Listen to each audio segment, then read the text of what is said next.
On Story is brought to you in part by the Alice Clayburgh Reynolds Foundation, a Texas family providing innovative funding since 1979.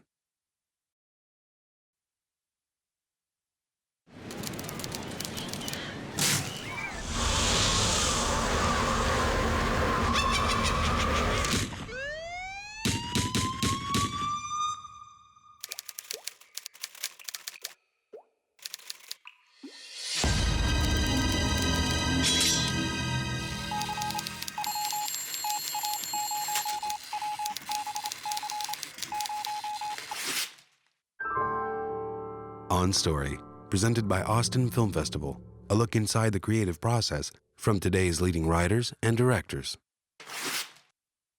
This week's On Story, Oscar-winning actor Chris Cooper.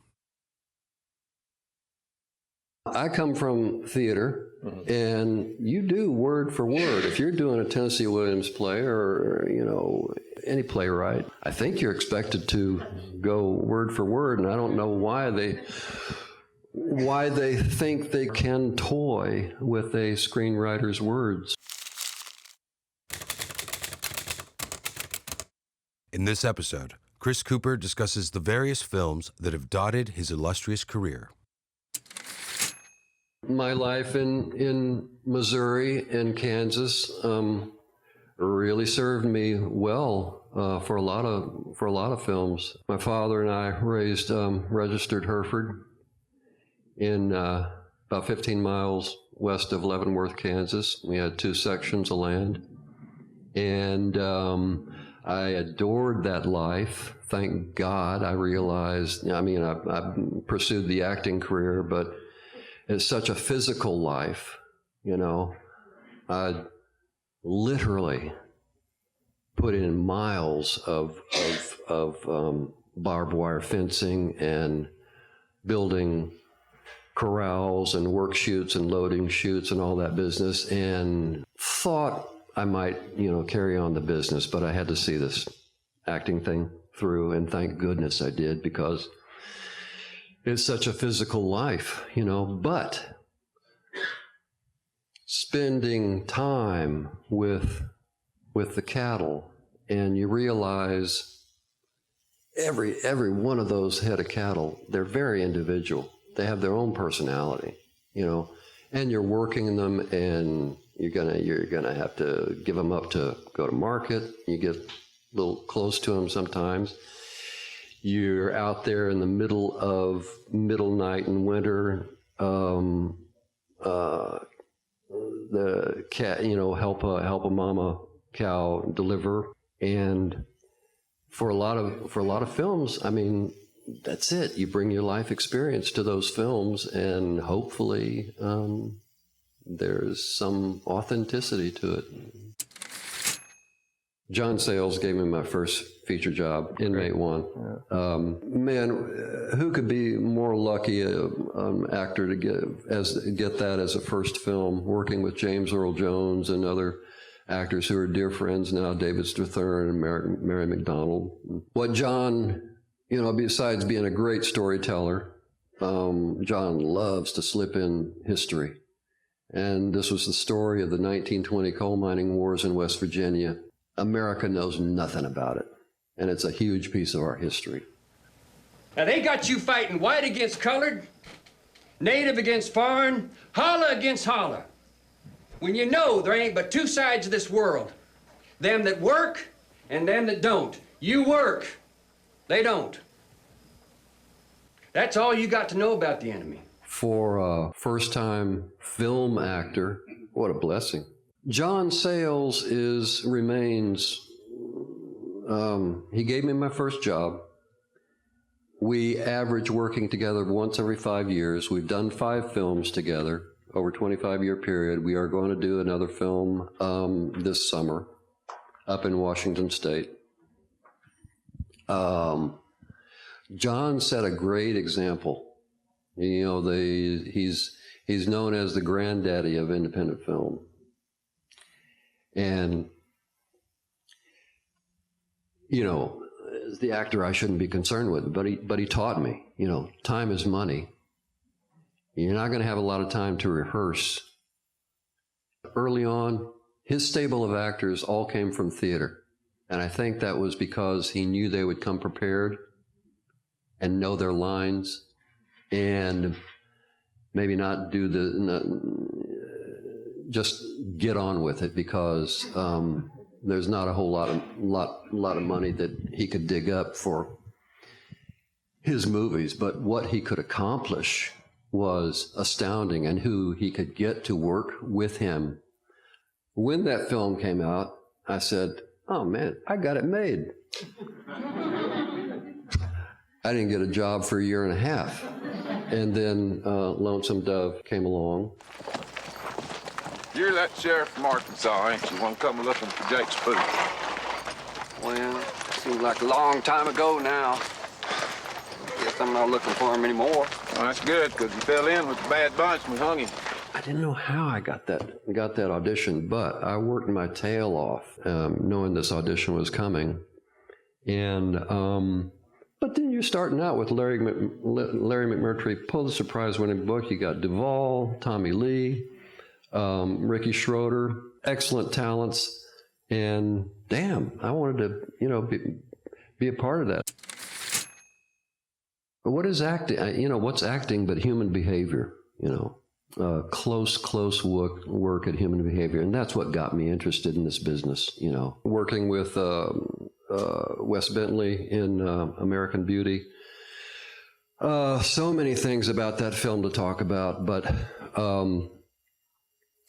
the night where we have where we're up in his bedroom and I have realized that he's gone into my office, which is off bounds to the rest of the family.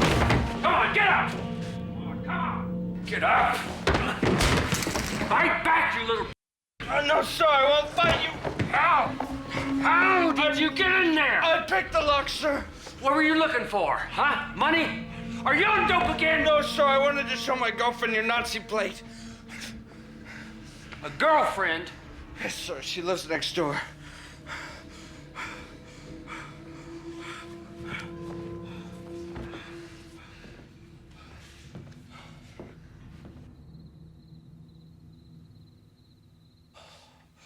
Her name's Jane. That scene has gotten so confused, and there's been so many misinterpretations about why Colonel Fitz was so concerned that his son went into his study. You're acting, but it was a really hard night. Doing that scene after scene after scene and taking him down to the floor and just coming so close to,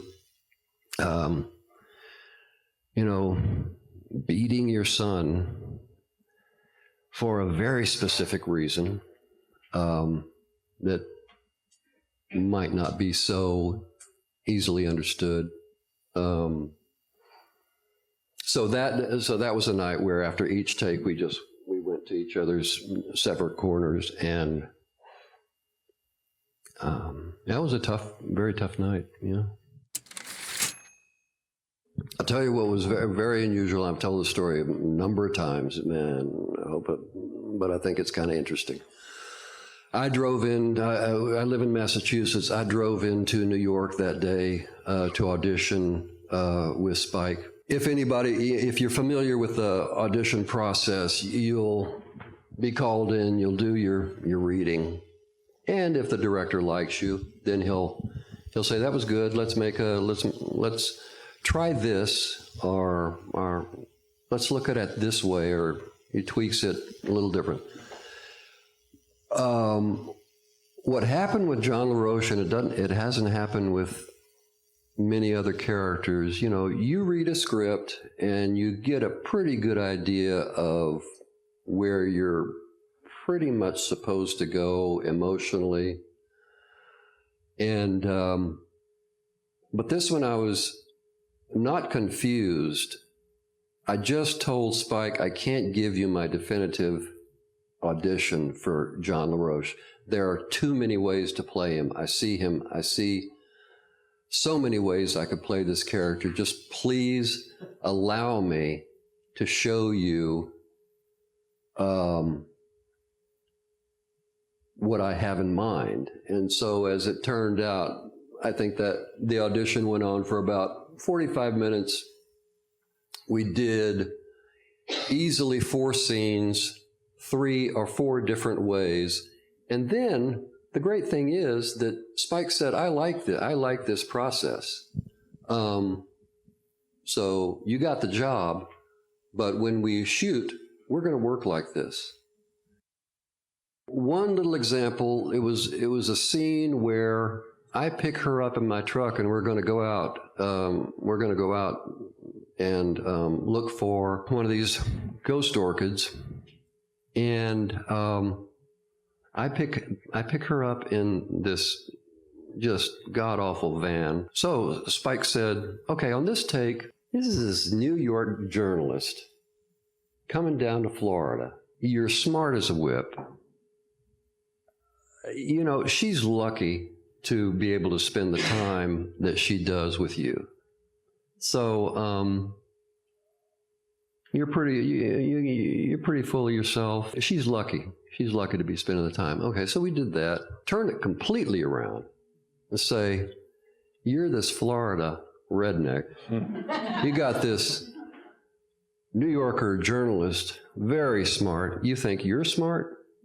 This woman's really smart. And you're intimidated. You're intimidated by this woman. I want you to know this van's a piece of shit, but when I hit the jackpot, I'll buy myself an awesome car. Hey, what are you driving? It's a rental. Ah. It's a Lumina. Awesome. I think I'll get one of those too. But that's an example of the extremes that you can play with. I think it's that scene too, is where you're talking about your love of fish or your former love of fish. You had really been into fish, you had collected tropical fish, and then you decided one day, done with fish. That's the line that you sort of end on. I once fell deeply, profoundly in love with tropical fish. I had 60 fish tanks in my house. I skin dived to find just the right ones. Anisotromus virginicus, Holocanthus ciliaris, Chaetodon capistratus, you name it. Then one day I say, fish. I renounce fish. I vow never to set foot in that ocean again. That's how much fish. That was 17 years ago, and I have never since stuck so much as a toe in that ocean. And I love the ocean. But why? Done with fish. It's such an opaque line. It's hard to read your character on that line. I wonder how you read it. How did you? Because he could easily do that. He could easily do that. He also got in, and there was a point where he got into pornography.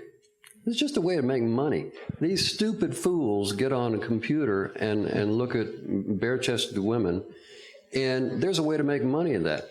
And I can get involved with that for a little while, give it up. I got plenty of other things to do.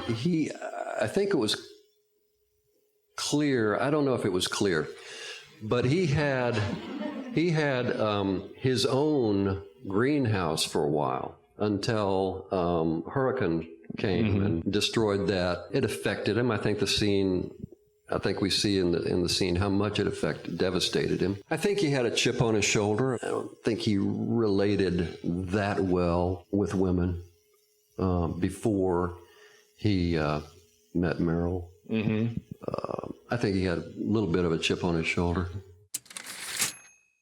This was one of the few films where a kind of improvisation was used. Spike kind of needed extra little bits that he wanted in the film that would come to mind.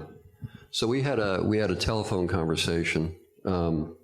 It's still in the film between Meryl's character Suzanne and John LaRoche. I was supposed to make her laugh. I'm trying to make a dial tone, and you have to sustain, and then I will join you, and together. See, I can't do it by myself. Okay, which one do you want me to do? Yes, yes, yes. Here we go.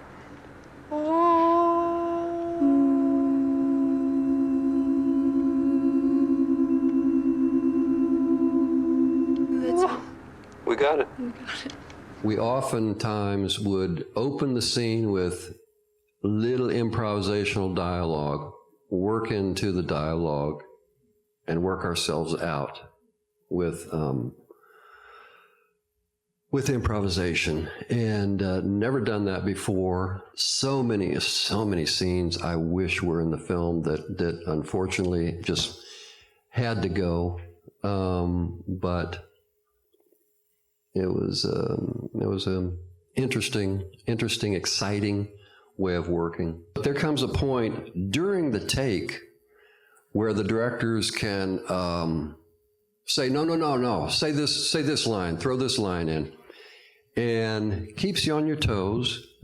But it's a very interesting way of working, and it gets some real interesting performances out of the actor. The actor may think, and some of them don't like working that well, but on the other hand, I think part of the actor's job is to be able to make some quick changes and follow a director's suggestion, no matter how they want to tweak the performance in a scene. Oh, I disagree. I think. No, I didn't say they don't grow more attractive. I said they get ugly. And it's not really a matter of opinion, Karen dear. You've only just started to prove it yourself.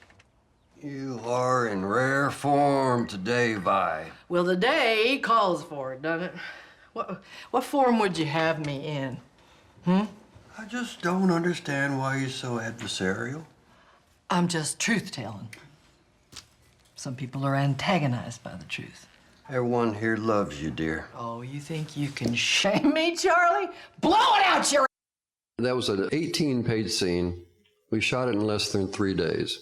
This is where the director comes in. I mean, we shot that confrontation any number of times, and John said, don't be so confrontational this take, show her your love. That's where the director comes in to make those little adjustments. And isn't that family? I mean,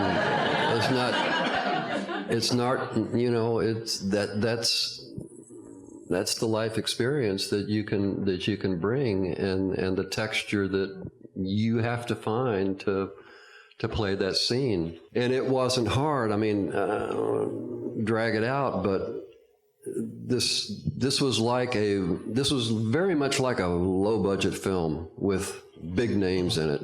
We were out in the middle of Oklahoma, and housing was difficult to find. So what they found were just finished condominiums that they furnished for us, and everybody lived right next door to each other.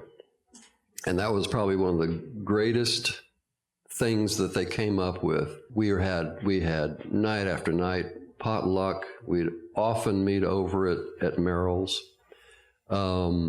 spend a couple of hours together. This was during the presidential debates with Obama and Mitt Romney. We were watching all that, and just helped to get a real family feel. And I think it was just very, brought something to the film.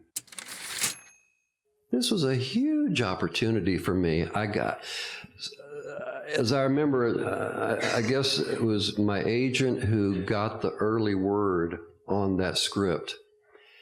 And this is one of the few times where I got on the phone and tracked down head of production, head of studio, and said, just, consider me for this. And fortunately, I got their support. Somebody, I don't know if it was the director or I stumbled on it, now it's been such a long time, but one of the one-sentence summaries about Robert Hantinson was that he is a man who could compartmentalize his life. If I can remember, I think the film opens with him at home leaving for work, and it just looks like a normal, very normal family. One of the other interesting bits about this film is that you know from the get-go, he is the man. And if I succeeded at all in that character, I wanted to work on the viewer and work against showing any guilt or trace about what this character had actually done for years and years and years in CIA. I could stay there another 100 years and still just be an afterthought. The perks go to the guys who play the game, the ones who politic. I knew a long time ago I didn't have the stomach for that. But I'll get my portrait on that 25-year wall, right? Now that's something. Doesn't really matter much, does it? The judgments of other men.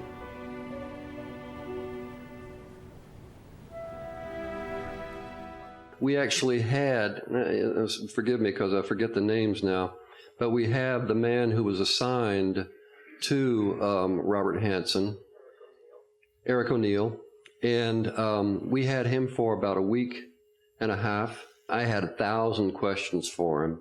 The one thing that he said to me was, a thing on, what is it, Saturday Night Live or one of them, it was his close talker, doesn't keep the distance. Hansen would constantly encroach on Eric O'Neill and just constantly push his buttons, trying to break him down. Another thing that he mentioned was when you're walking down a hall, he would drive himself into you and drive you into the wall. I don't know what to make of it. Don't question it, but it's certainly something interesting to use. So why'd you stay? Huh? All those years, why didn't you transfer into something with a higher profile? Because I never cared about making headlines. Wanted to make history. People intel tracks are the ones who want to wipe America off the map. For an actor, I think it comes down to 4 basic things. If it calls for a character who has a historical character, then you've got research, and like Robert Hansen, I had 5 wonderful books that went from his high school days and talked to high school students there with him, and people that worked right across the hall from him in the CIA. So of those 4 books, you got a lot of repetition, but there was some real gold, in there. Research your life experience, what life experience you can bring. And if you don't have anything that you can bring from life experience, you got nothing else but your imagination. And then the 4th thing, which is debatable, but I'm believing more and more, it's just whatever talent that individual actor can bring to the role. That's it. You bring your life experience to those films, and hopefully there's some authenticity to it. You've been watching A Conversation with Chris Cooper on OnStory. OnStory is part of a growing number of programs in Austin Film Festival's OnStory project, including the OnStory PBS series, now streaming online, the OnStory radio program and podcast in collaboration with Public Radio International, and the OnStory book series available on Amazon. To find out more about OnStory and Austin Film Festival, visit onstory.tv or austinfilmfestival.com.